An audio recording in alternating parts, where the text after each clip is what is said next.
Beli sınsın belimi sındıranın ay kardeş. Gözü çıksın gözü ve ok vuranın ay kardeş. Beli sınsın belimi sındıranın ay kardeş. Gözü çıksın gözü ve ok vuranın ay kardeş. Dur ayağa yalnız anne, az gözüm kardeşsiz anne.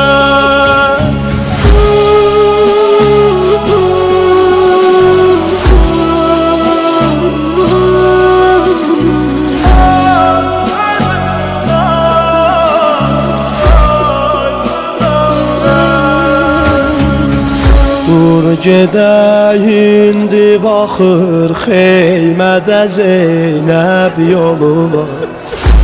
O susuz qızları yol üstə düzür sağ solu var. Taqətim getdi belim sındı qanarım kəsilir. Gözlərim düşdü yol üstə o bir cüt kolu var. Arzum vardı ki ahir nefesinde olasan, bu Hüseyin'in başını dizlerin üstüne alasan.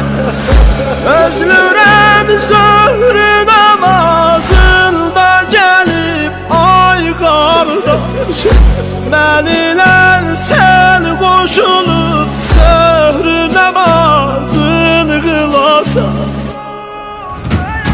Dur ayağa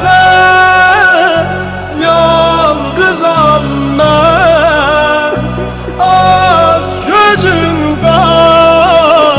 kardeşsiz anne.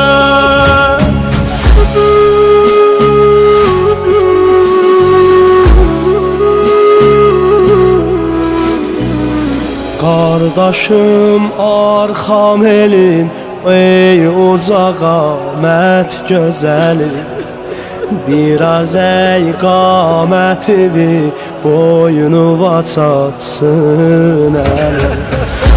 Gedisən məhzəri zəhranama xoş halıma. Əllərin öpsən əgər səbr elə qoy mən də gəlim. Dur unutma mənə dey qəlbidə gizlin sözüdür. Ox deyib alnıma qardaş bürüyüb qan gözüdür. Bu yaman gündə məgər qardaş atar qardaşını.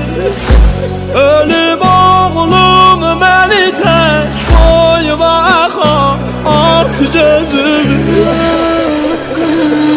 Ağaların ağasıdır Əbəlfəz, ruhimizin qidasıdır Əbəlfəz. Düzdür özün nökər bildi Hüseynə, ağaların ağasıdır Əbəlfəz, Əbəlfəz, Əbəlfəz.